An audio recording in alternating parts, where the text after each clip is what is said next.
I'm Phil Rickaby, and I've been a writer and performer for almost 30 years. But I've realized that I don't really know as much as I should about the theatre scene outside of my particular Toronto bubble. Now, I'm on a quest to learn as much as I can about the theatre scene across Canada. So join me as I talk with mainstream theatre creators you may have heard of and indie artists you really should know, as we find out just what it takes to be Stageworthy.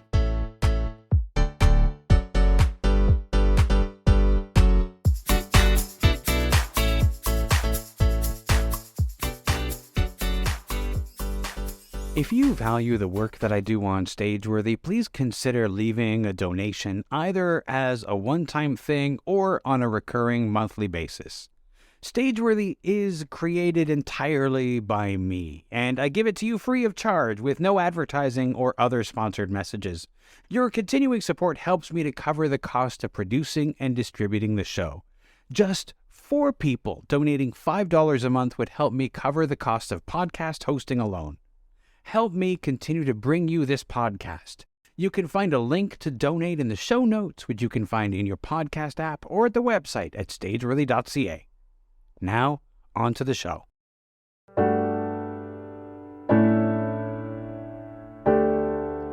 Nicholas Eddy is a performer and theatre creator based in Toronto. He joined me to talk about the 7-city Fringe Festival tour of his solo show, One Night Only. He will be bringing that show to Fringe festivals in Montreal, Ottawa, Toronto, Winnipeg, Kingston, London, and Halifax.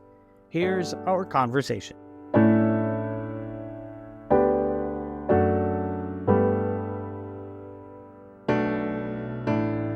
Why don't you tell me about, first off, how many cities are you doing this show at? So we're going to 7 cities, starting in Montreal, and then we're moving our way to, well, I'll just go through them. Montreal, Ottawa, Toronto, Winnipeg, Kingston, London, and Halifax. So we get a nice little stop at a few places in Ontario, which is great. And then we branch out a little bit. We don't go too far west, unfortunately. But I'm excited to go to Halifax. I think that'll You're kind of doing a little bit of like a C. Yeah. Kind of doing a Canadian C. The horseshoe, the magic horseshoe. Yeah. The magic horseshoe. I love the Montreal Fringe. Nice. It's a party fringe.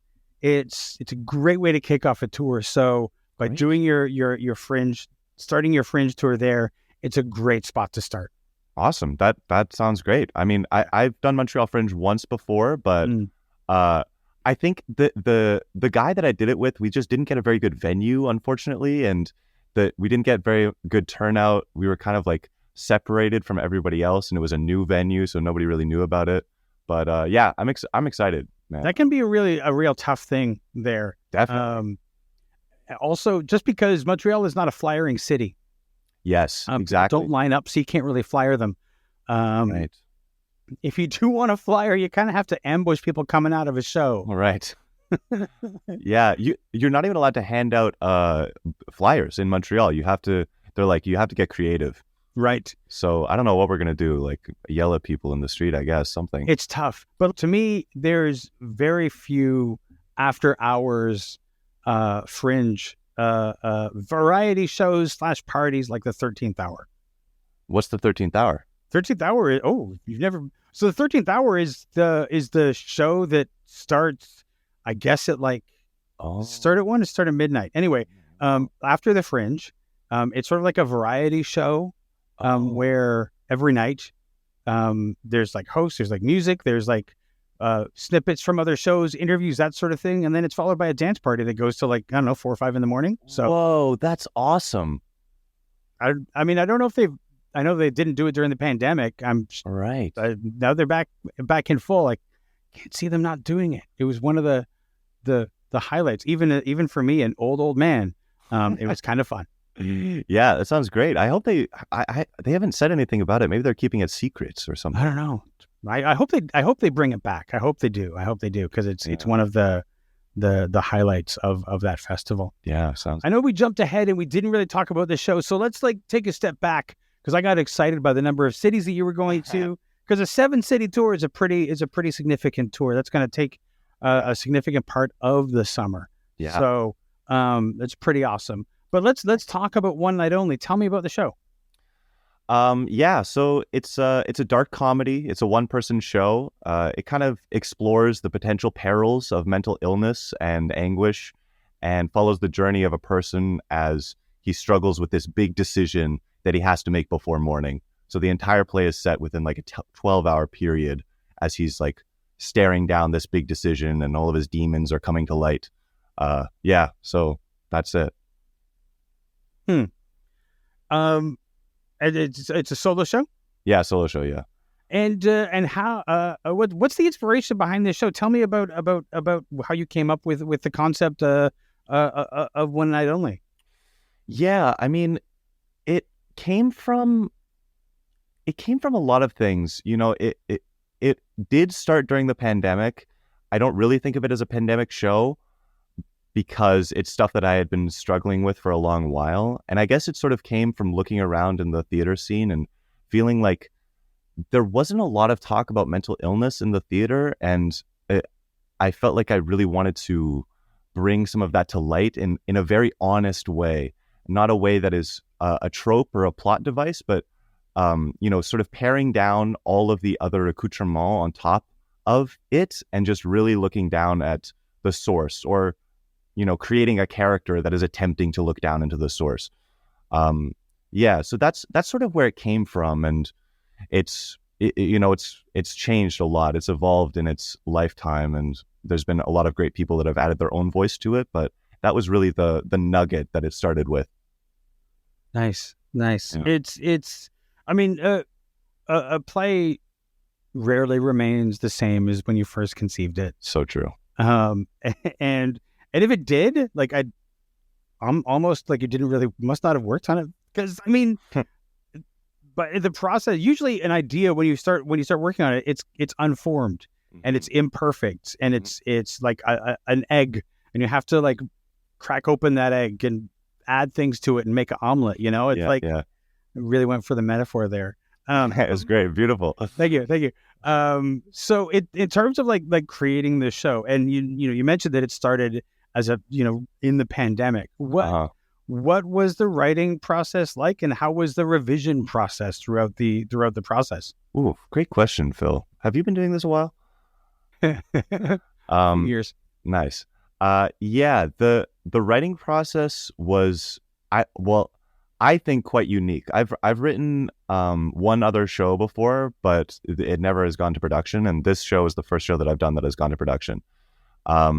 And as far as my conversations have gone with other playwrights, this seems super weird. So basically, the show had the way that I did work on it was I would just sit down at the computer every day and try to think of a scene. I would try to come up with something that was theatrical, but also truthful to the story and the themes of, mental illness and anguish, and really delved down and investigated into it as best that I possibly could, and put whatever came out onto the screen in front of me. And that's how that happened. So every day there was a new scene that was being written, and I just went back again and again to the computer and tried to figure it out, and then tried to put it together months after that. So it was a very long process, and there's a lot that was written that I didn't use because it just didn't fit the plot and the flow of the show. But it sort of for a while became almost pseudo vaudevillian, as all of the different pieces were sort of meshed together. But I think we've created, and this is a testament to the director, Sapir Raybod, excuse me. He really was able to help find a structure and a flow for the show between all of these disparate ideas and scenes, and created something resembling a story. One of the things that I'm often fascinated by with people who write, because as a writer myself, the writing process is fascinating to me, because everybody comes at it differently. Even though there are thousands of books that are written about how to write, nobody does it the same way. So true. And even like for me, I write different styles of plays and different styles of works in different ways, right? When I write a solo play, I fill a notebook around the topic. Nice. And then I type it out, and that's my first edit. And then I start to like arrange it to see. And as I'm doing it, I'm like, who is this person? And the character sort of comes out of that. When I write a play with a big cast, I start at the beginning and I work through to the end. So it's like, nice. Or not even a big cast, like a cast. It's not just one person. So the writing process is different depending on the project. You mentioned having written something before. Was it a solo play or was it like a multi-actor play? That was a two-hander, and I wrote that very quickly. I sat down every day and like tried to write a scene, but because a play like a two-hander is very different from a solo show, you're writing as a story, like as you're saying, like if you're writing for multiple people, you're writing a beginning and a middle and an end. So that happened over the course of 2 weeks. I just sat down in a cafe and I wrote it, and I was like, okay, this works. I did this so quickly, and now I can edit it, and maybe it'll be pretty good. And I opened it. I swear, I've opened that document like maybe 3 times, and I've tried to read it, and every time I'm like, I cannot even begin to read this. It is so horrendous, and so it's gonna probably sit on the shelf forever. That's a tough one. I mean, that when you've got a piece that you worked on, you can't bear to look at it. It's almost like, do I let that live on a shelf and just ignore it and maybe like start working through the premise again, or is it now poisoned in my mind? Yeah, I don't know. This particular one, I don't know if I'm going to be able to do it. I liked the idea. It was like a reconnecting between a son and a mother, and there's just like the relationship. I'm just so interested in relationship in theater between two people, and I like the idea of like the relationship changing and going through many stages of flux as they get to know each other after being estranged for many years. So I liked the idea, but it just I couldn't execute. I was too young, I guess. I mean, maybe that's what it will take. Maybe it'll take like 10 years before you can go back to it and like start to see something in it, which sometimes happens with a piece. Yeah, true. Now, as far as your Fringe tour, you're doing the sea, you're doing like the Canadian Sea, starting in Montreal, working your way west and then back east again. When you is this your first Fringe tour? Yes. Yeah. I've done Fringe shows before, but this is definitely the first Fringe tour, the largest tour that I've done ever, and I'm producing it all. I do have an associate producer, thank God, but Phil, I got to be honest with you. I think I maybe have bit off a little more than I can chew. We leave 1 week today for Montreal, so it's coming right down to the wire, and it's scary. You will make it. You'll do it. You'll do it because you just have to, right? That's true. After a certain point, especially when you're like out there doing it, you're on the tour, you just have to make it happen somehow, and so you do. Yeah. No, the Fringe shows that you've done before, have they all been in Toronto? Yeah. I mean, like I say, I helped out a friend in Montreal a little while back. I think I guess that was last year, actually. That feels like so long ago. But otherwise, I have just done Toronto Fringe one other time. So exciting! It's so exciting to experience the Fringe culture in other cities. Yeah, totally. It's always and here's the thing that I think a lot of people who are just Fringe goers don't understand. Each Fringe festival is not a marathon; it's a sprint. So true. So you sprint your way through a Fringe festival. Yeah. And then you leave and you go to the next festival and you have to do it all again, but all the rules have changed because you don't know if this city likes the same stuff as the last city. Yeah. So it's just constant. Yeah, I know. I that's something that I think about a lot, actually. This show, I think, is probably going to be rather divisive. Not intentionally so, but just because it is a difficult topic to swallow.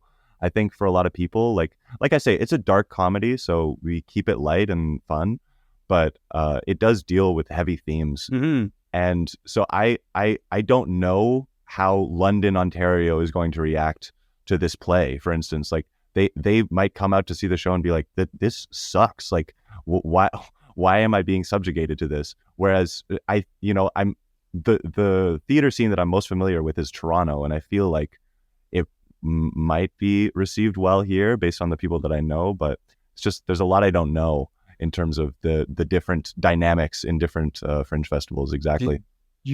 Then this is the thing, is you just have to figure it out. You arrive, Yeah. you do it, you figure it out, and that's all you can do. Yeah. But it's exciting to be able to go to a new city and experience that city, and also to meet the performers in that city, and to really sort of soak that in.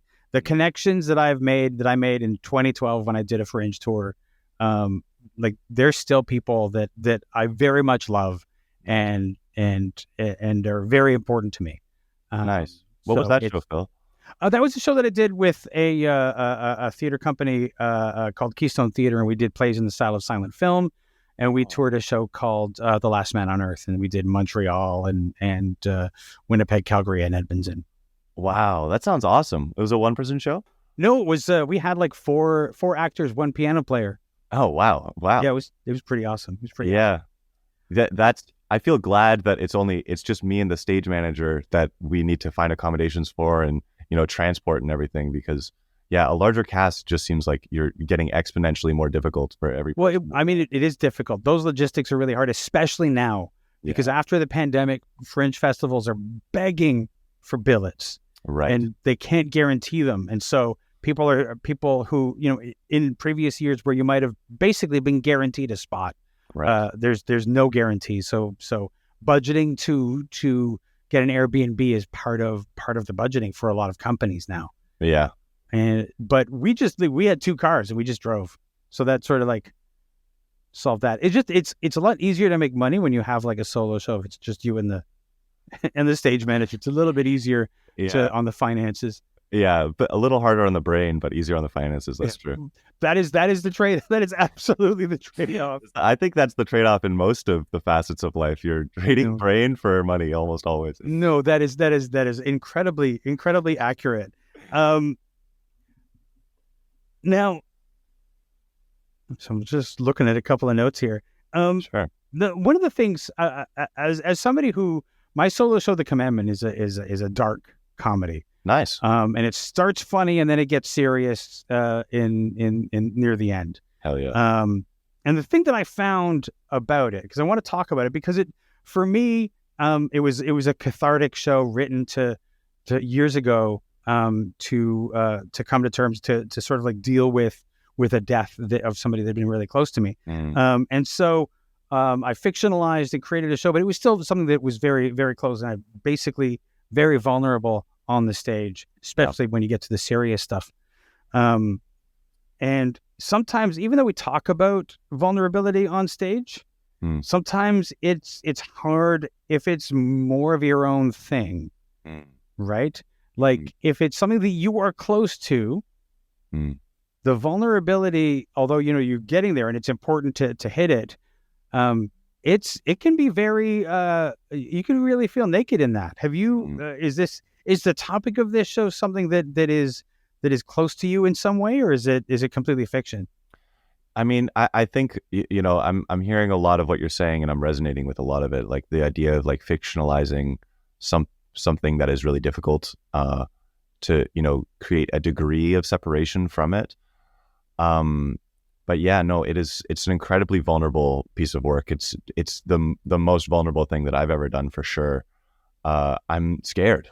Not only because the subject matter is very scary, but because I feel like and tell me if you relate to this too. Like it's so vulnerable to put yourself out there artistically and be like, this is what I am. This is what I'm interested in doing. And this show is really that, like not only have I written it and I'm performing it, I'm also doing the sound design and composing, which has been super fun, but really challenging. And I feel like, I'm kind of putting my hands out and being like, this is it, this is kind of the thing.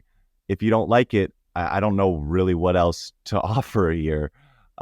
So I don't know, man. Like I hope that it's received well, but that's it kind of feels like that's all I can do is really open it up as much as possible in terms of the creative aspect and show my hand a little bit. You know, it's a funny thing about this kind of theater and this kind of show. When you are the writer and performer, it's terrifying. Like the first time I performed this show, I performed it at the Hamilton Fringe, and I had a dream. I was like, I'm just going to go. It's going to be a great day. I'm going to see a couple of shows. I'll take some time before my show, eat a little bit of dinner, and then I'll go and do the show, some time in between so I can digest the food. It's going to be a great chill day. And then I woke up on the day and I was like, I'm going to throw up today. I didn't, but man, did I feel like it, because, an audience had not seen this show before. Yeah. And because it's my words, my performance, it's all me. If it doesn't go well, I can't be like, well, that performer just really didn't, you can't hide behind anything. Nothing to hide behind. That's exactly right.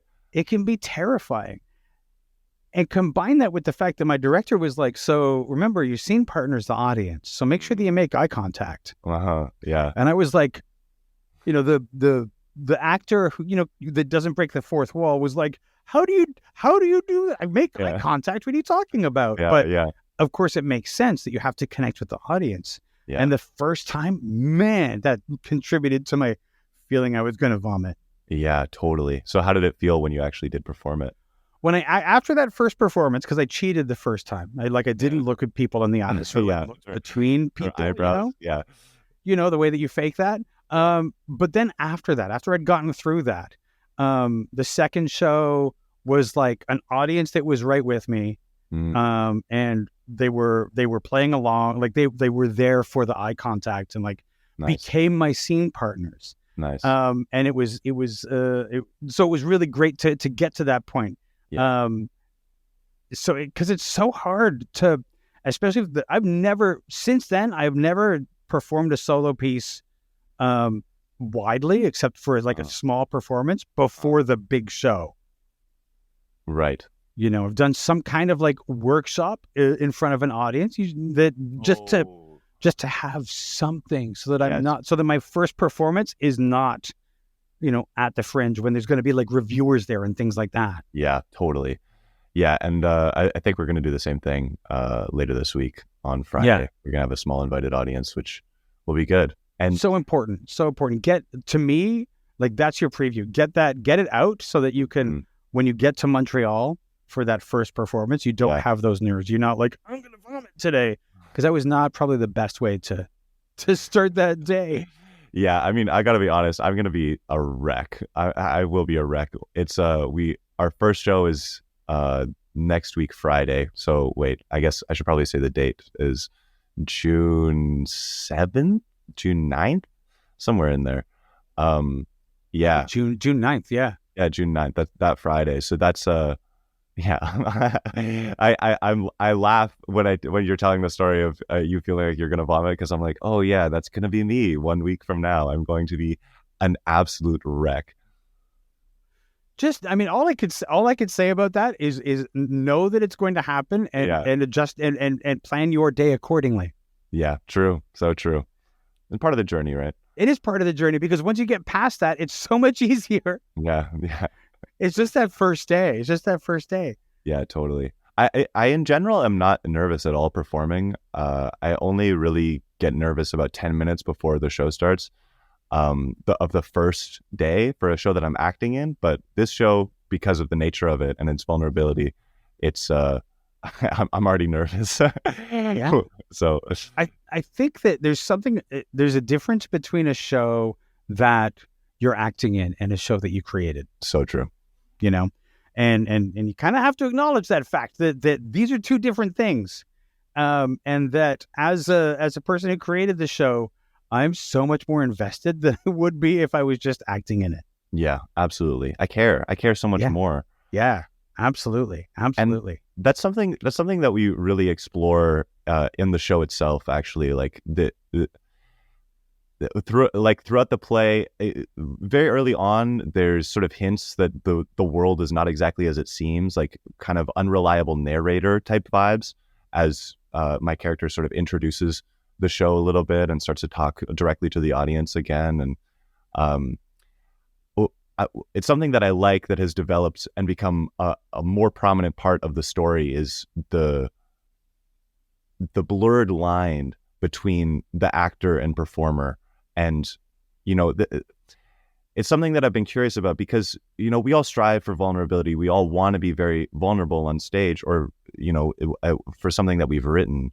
Oftentimes it's a story that is very close to us, especially a first show, I think.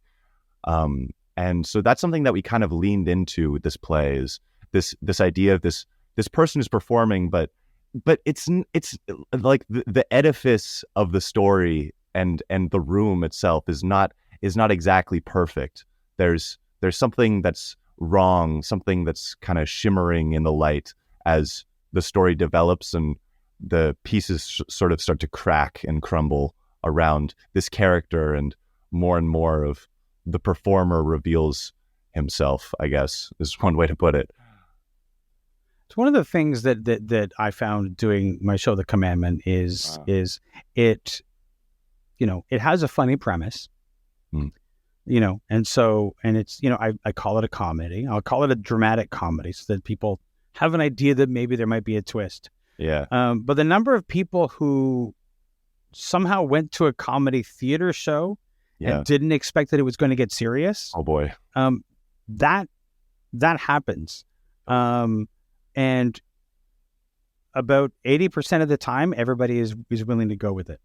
Oh, really? Oh man, I did not expect you to go in that direction. I'm so glad that you did, because Toronto, okay, so, I'm going to get a little passionate here. Toronto does not, in their program, they only have drama, comedy, musical, and youth, and then like a couple other unconventional venue. So we had to choose comedy or drama, and it is neither of those things. More accurately, it's both in large part. And so we had to choose, like, is it more drama or more comedy? Like, it's both of those things are a lie to put it in the program as that. And so, like, I didn't want to scare people by calling it a drama because it's not, but also to call it just a comedy. I was like, people are going to come in and they're going to expect, a light, airy comedy, and this play has a lot of bite to it. It goes there, and I was scared. I'm scared that people are going to leave the theater being like, "Damn, I thought I bought a ticket for a comedy." Like, come on. I mean, it's hard. It's hard, right? It's hard to. I made sure that I put dramatic comedy on as much stuff as I could. That's smart, right? Like as much as I could. I wanted to make sure that people knew there was drama and there was comedy. Yeah. Because you want people to be prepared when they walk in there. Yeah. But also, you want people to, if the audience is going with you, as the solo performer, they'll go where you take them. Yeah. Nice. If you've connected with them, they will go where you take them. Yeah. For the most part. Every so often, there's somebody who's like, I couldn't deal, but they're fortunately in the minority. Nice. Well, that's heartening. Do you have any experience in clown, Phil? A little bit. I did clown. I mean, years ago when I was in the theater school, we did some clown stuff. Of course. And the shows that we did with Keystone Theater, 3 of them premiered at the Toronto Festival of Clown. Nice. So it was sort of, I mean, it wasn't Red Nose Clown, but it was technically clown. Yeah, totally.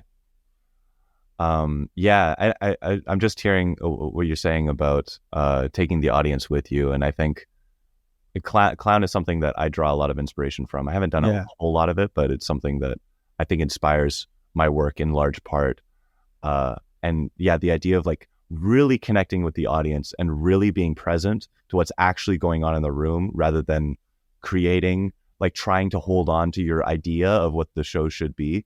That I think is the real beauty of clown, and what every performer should take from clown is you have to meet the audience where they're at. You can't make them be in any position that they don't want to be in, or have any sort of reaction that they're not going to have. You just have to really meet them where they are and be like, okay, we're gonna go here now. Okay, you with me? It's like, and some people are gonna shake their heads, some people are gonna nod. It's like, okay, so let's try to go in this direction, right? It's a really interesting spot to be in because, one thing that I realized, and it's been sort of a thing that I've carried through since we did the show that we toured, The Last Man on Earth, because, as a show that's a silent film, nobody on stage is talking. Right. And so the only sound is the piano, and the piano is helping to tell the story. But what we found is that audience members had different perceptions of what was happening in the scene. Wow. They all enjoyed it. They all got to the same place, but they would have different perceptions. And we started out trying to correct people.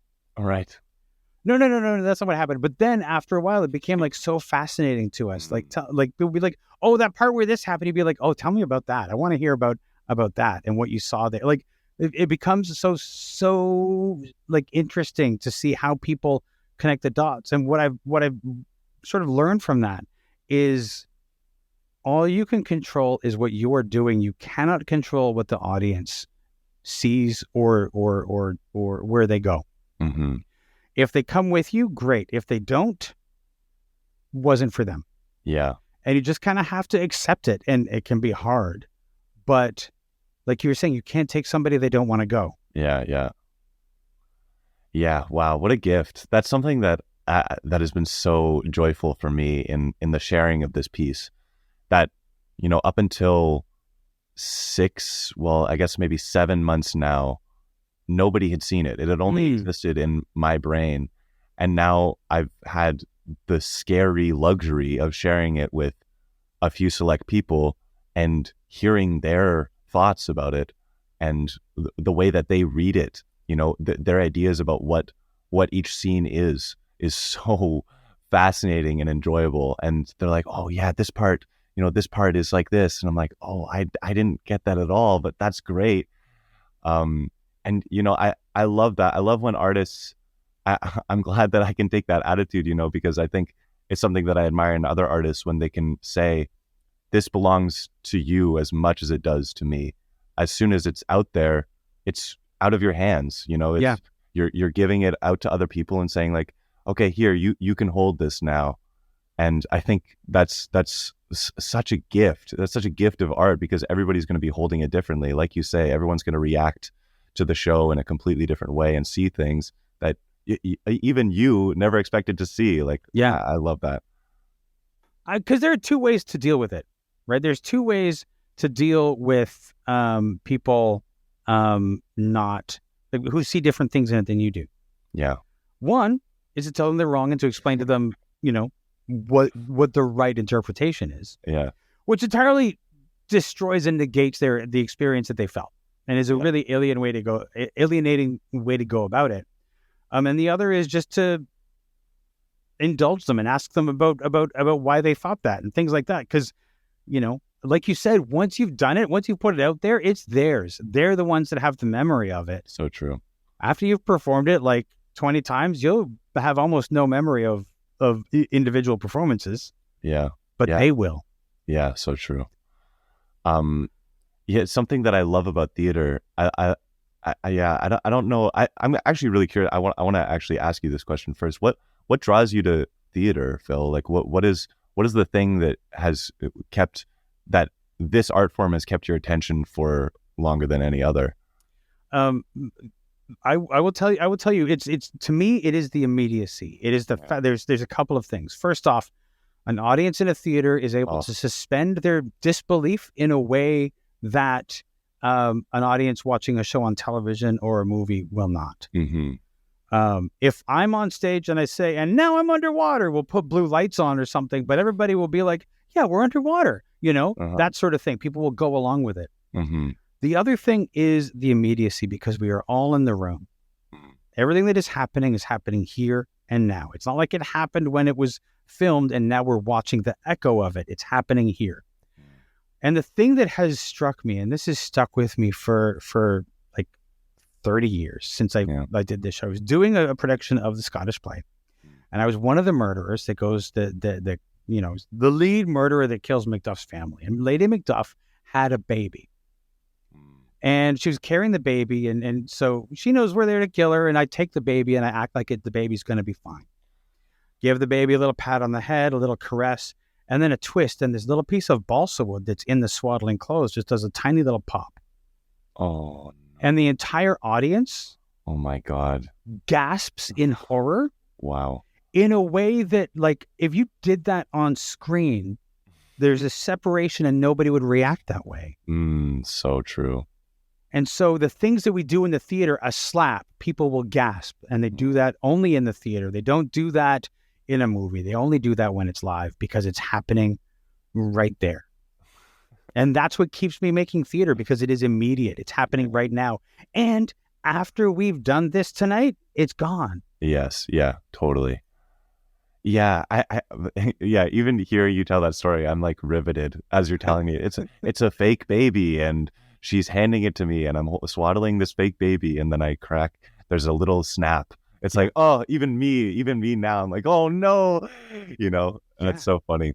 Yeah. Yeah. So it's so visceral to them. Totally. Right? Yeah, absolutely.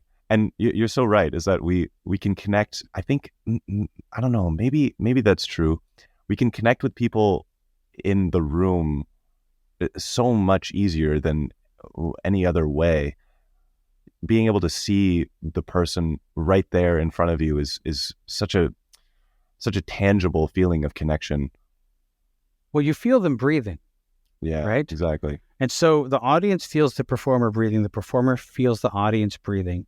And when you have a moment where everybody is breathing at the same time, yeah, that's when it becomes electric. Yeah, absolutely. Yeah. So I don't know how I started this tangent, but anyway, I was just thinking to myself about like what I really like about the theater, and the reason that it has kept me coming back is I love the ephemeral nature of it. I love that it happens, and like you say, we were talking about people holding on to it and it existing in their memories rather than yours. I love that you do it and then it disappears, and that it can only be consumed in the moment that it's made.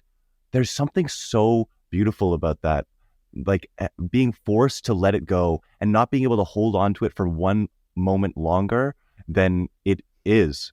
Yeah. And I think only in live performance is that true.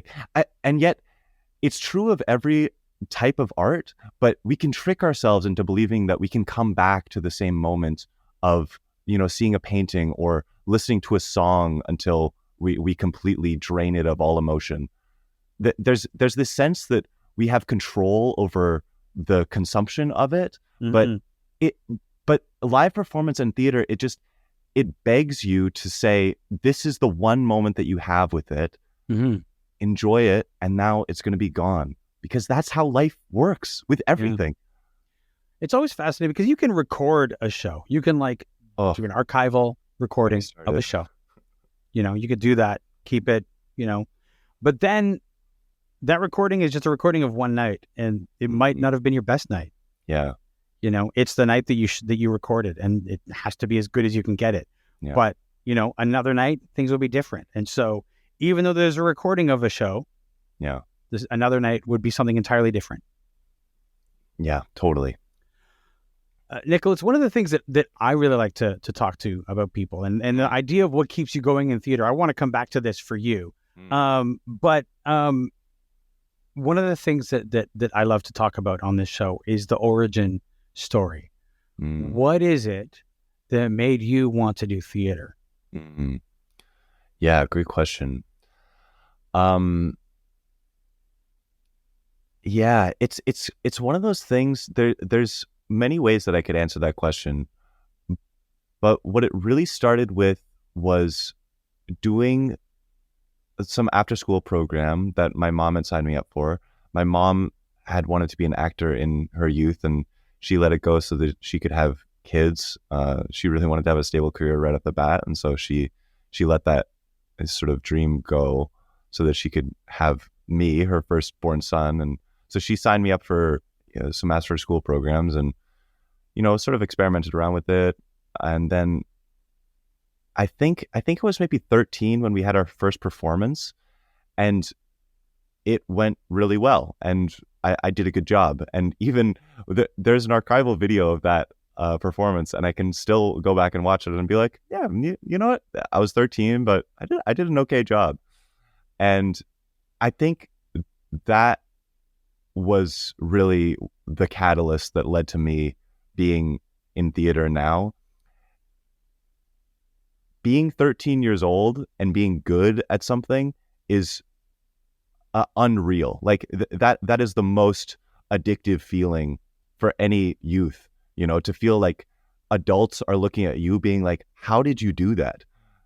Like what a joy, what an absolute gift it is to look at other people and being like, wow, I'm actually doing a good job, probably for the first time ever, because I'm just I'm learning and like trying to mime what other people are doing and doing my best to fit into this weird world that I'm unfamiliar with. And then all of a sudden I'm better than other people at something else.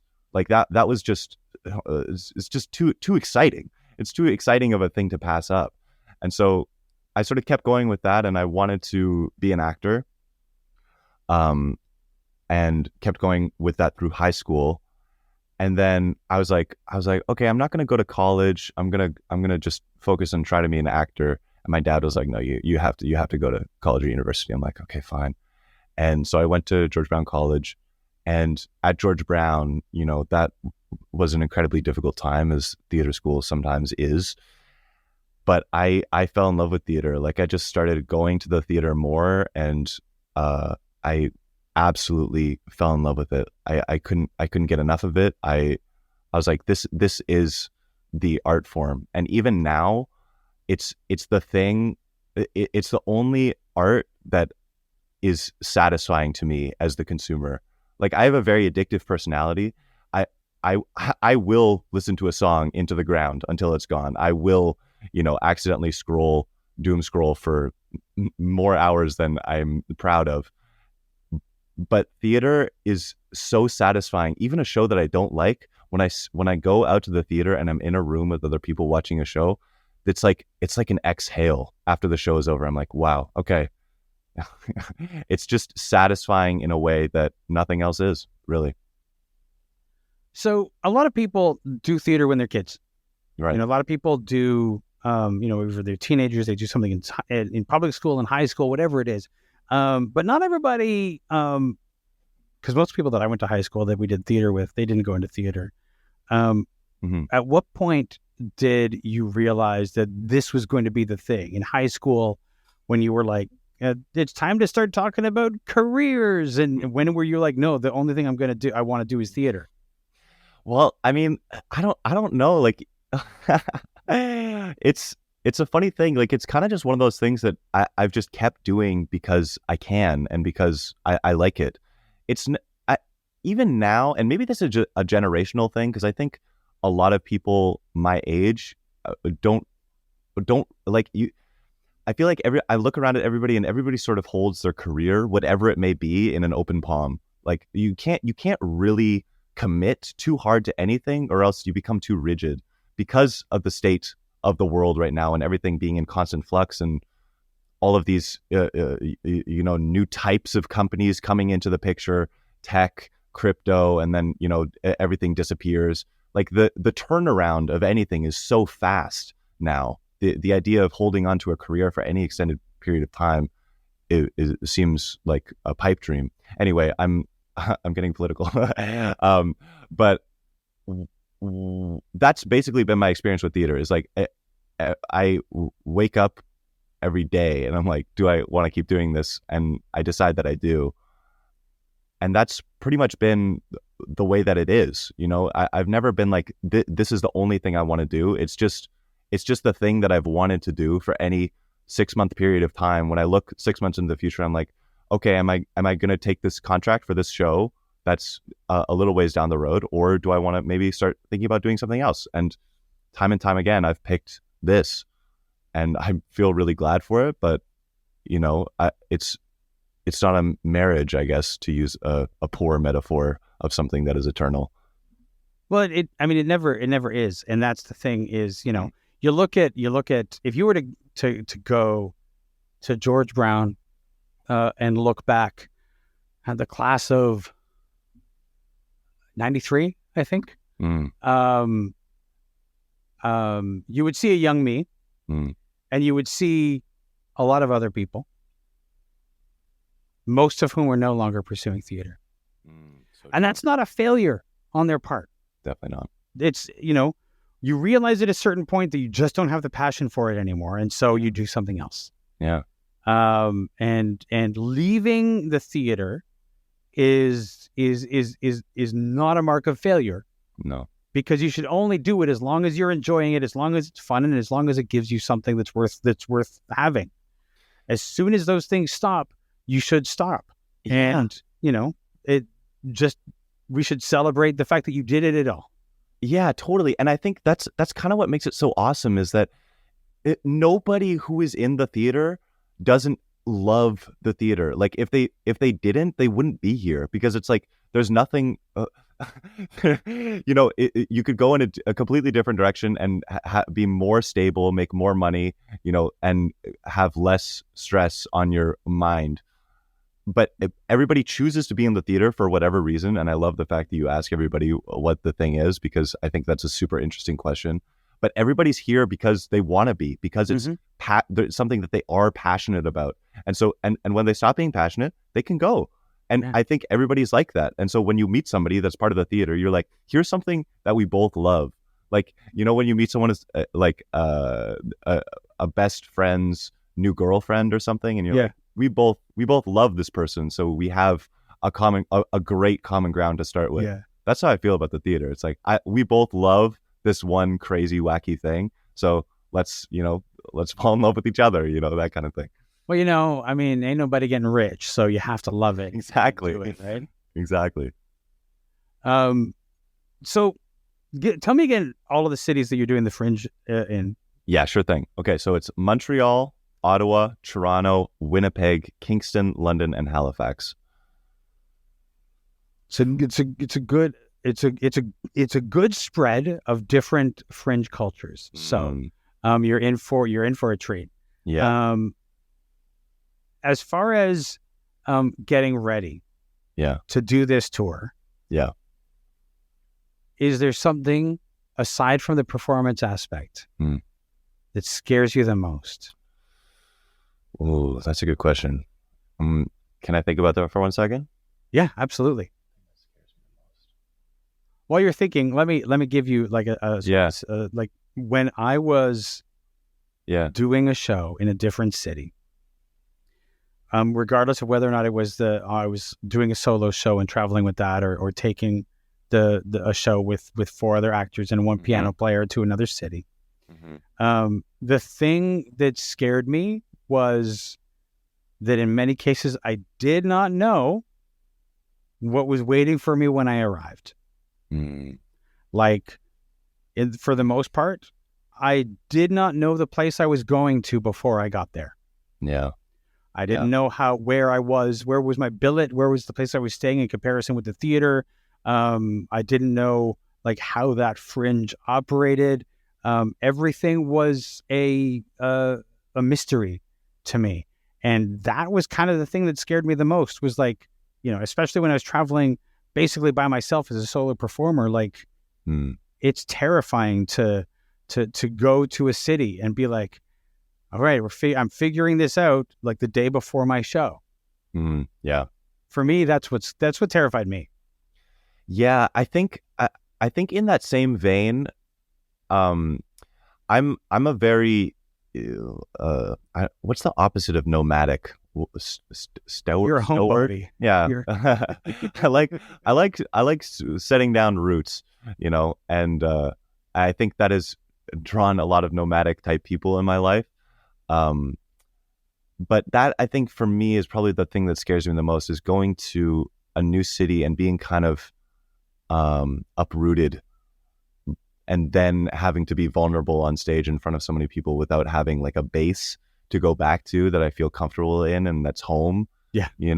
I think that part is probably going to be pretty tough. it's funny how quickly you figure it out. Oh, okay. That's It's great. funny how quickly you figure out how to find a spot for yourself. Mm, Sometimes maybe it's like a corner behind the theater that you just sort of like take a breath at before a show, or like there's always a thing that you very quickly figure out what is going to be your thing here. So it's terrifying not to know what it's going to be when you arrive, but yeah. you figure it out. Yeah. Okay. Yeah. This has been a very encouraging conversation, Phil. I appreciate it. You're welcome. So what is the thing that most excites you then about this tour? I think the thing that excites me the most is it's the show that I wanted to make. It has become something that I really care about and that I dreamt about a long while ago, and I feel proud of it. I feel like it is like I say, representative of the type of work that I want to do, and it's representative of me both as a person, as an artist, and I feel glad to be able to show that off. And if that goes like, it's kind of one of those things where if you can really feel like there's nothing that you could have done differently, it's hard to have any regrets about anything. Like if you don't have any regrets, you can do it without any reservation. And that's what I feel. I feel really glad that it's something that I like and something that I think is, representative of me as an artist. Nice. And yeah, I'm excited to show it off to people and see what they think, and if it resonates with people, I think that's awesome. My hope is that people will see it and that it'll speak some truth to them, because it's a funny show and it's light, and I think will be really enjoyable, but it also has a lot of hard to swallow truths that I think exist in me, and from the people that I've shared it with exist in other people too. So I hope that people can relate to the story that I'm trying to tell here. Great. Yeah. Well, Nicholas, thank you so much for joining me. I really appreciate it.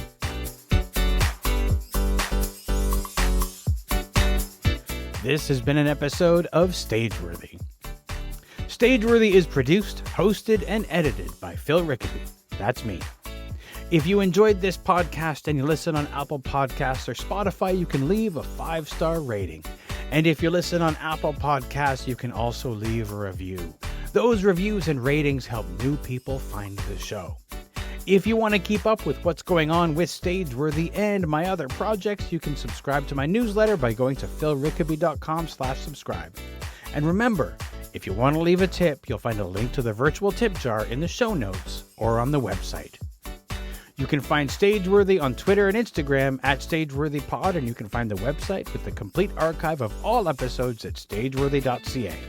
If you want to find me, you can find me on Twitter and Instagram at Phil Rickaby, and as I mentioned, my website is philrickaby.com. See you next week for another episode of Stageworthy.